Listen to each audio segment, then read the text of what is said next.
KineMaster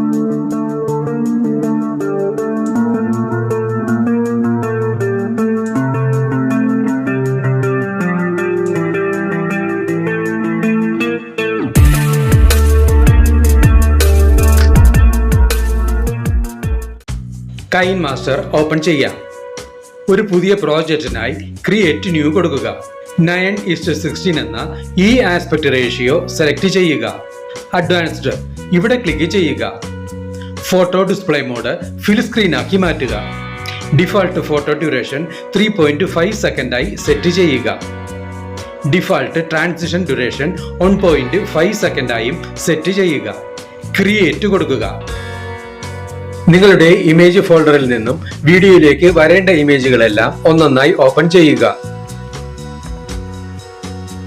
ഇവിടെ നാം 7 ഇമേജുകളാണ് open ചെയ്തിട്ടുള്ളത്. ഈ എഡിറ്റിംഗിനായി ഉപയോഗിച്ചിട്ടുള്ള ട്രാൻസിഷൻ എഫക്റ്റിന് വേണ്ടി ഈ അസറ്റ് സ്റ്റോർ ബട്ടണിൽ ക്ലിക്ക് ചെയ്യുക. ട്രാൻസിഷന്റേതായ ഈ ബട്ടണിൽ ക്ലിക്ക് ചെയ്യുക. ഈ ഓപ്ഷൻസിൽ നിന്നും വൈപ്പ് സെലക്ട് ചെയ്യുക. ഇവയിൽ നിന്നും റൗണ്ട് വൈപ്പ് സെലക്ട് ചെയ്യുക. ഡൗൺലോഡ് കൊടുക്കുക. ഇപ്പോൾ ഈ എഫക്റ്റ് നിങ്ങളുടെ KineMasterലേക്ക് ഇൻസ്റ്റാൾ ചെയ്യപ്പെട്ടിട്ടുണ്ട്. അസറ്റ് സ്റ്റോർ ക്ലോസ് ചെയ്യാം. ആദ്യത്തെ ട്രാൻസിഷൻ പോയിന്റിൽ ക്ലിക്ക് ചെയ്യുക. റൗണ്ട് വൈപ്പ് സെലക്ട് ചെയ്യുക. ഇവിടെ നമുക്ക് വ്യത്യസ്ത തരത്തിലുള്ള 4 എഫക്റ്റുകൾ ലഭ്യമാണ്. ഇവിടെ നമുക്ക് ഒന്നാമത്തെ ഈ എഫക്റ്റ് തന്നെ സെലക്ട് ചെയ്ത് നൽകാം. ബാക്കിയുള്ള എല്ലാ ട്രാൻസിഷൻ പോയിന്റുകളിലും ഒന്നൊന്നായി ക്ലിക്ക് ചെയ്ത് റൗണ്ട് വൈപ്പിൽ നിന്നും നിങ്ങളുടെ ഇഷ്ടാനുസരണമുള്ള എഫക്റ്റുകൾ നൽകുക.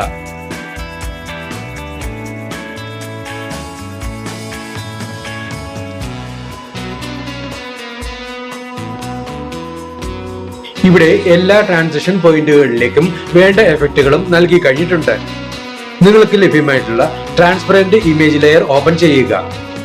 ഈ എഡിറ്റിംഗിനായി ഉപയോഗിച്ചിട്ടുള്ള ഇത്തരം എല്ലാവിധ മെറ്റീരിയൽസിനുമായി ഡിസ്ക്രിപ്ഷൻ ബോക്സ് കാണുക.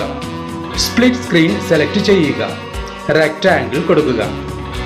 ഈ ലെയറിന്റെ ഡ്യൂറേഷൻ മുകളിലത്തെ ഇമേജ് ലെയറുകളുടെ മൊത്തം ഡ്യൂറേഷന് സമമായി എക്സ്റ്റെൻഡ് ചെയ്ത് വെക്കുക. ഈ പ്രോജക്റ്റ് എക്സ്പോർട്ട് ചെയ്യുന്നതിനായി ഇവിടെ ക്ലിക്ക് ചെയ്യുക.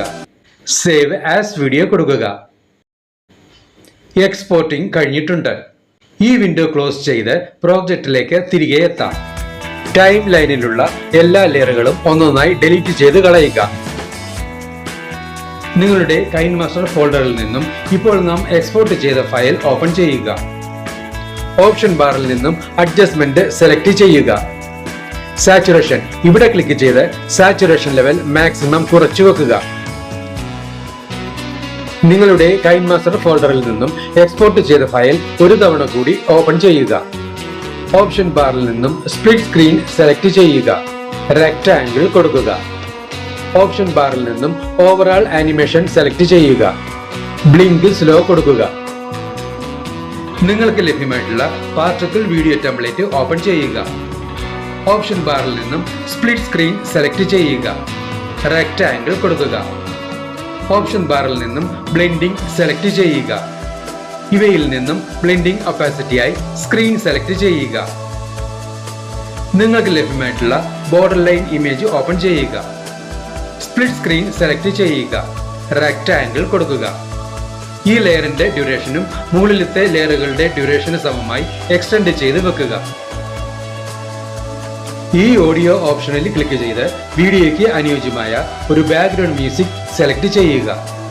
ഇവിടെ നമുക്ക് ഈ മ്യൂസിക് സെലക്ട് ചെയ്യാം. ഈ പ്ലസ് സിംബലിൽ ക്ലിക്ക് ചെയ്ത് സെലക്ട് ചെയ്ത മ്യൂസിക് ടൈം ലൈനിലേക്ക് ആഡ് ചെയ്യുക.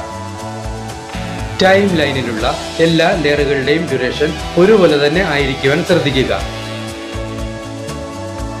ടൈം ലൈനിന് മുന്നിലെത്തി വീഡിയോ പ്ലേ ചെയ്ത് നോക്കി ആവശ്യമെങ്കിൽ വേണ്ട മാറ്റങ്ങൾ വരുത്തുക. ഈ വീഡിയോ നിങ്ങൾക്ക് ഇഷ്ടപ്പെട്ടുവെങ്കിൽ ലൈക്ക് ചെയ്യുക, ഷെയർ ചെയ്യുക, കമന്റ് ചെയ്യുക. ഒപ്പം കൂടുതൽ വീഡിയോകൾക്കായി സബ്സ്ക്രൈബ് ചെയ്യുവാനും മറക്കരുതേ എന്ന് പ്രത്യേകം ഓർമ്മിപ്പിക്കുന്നു.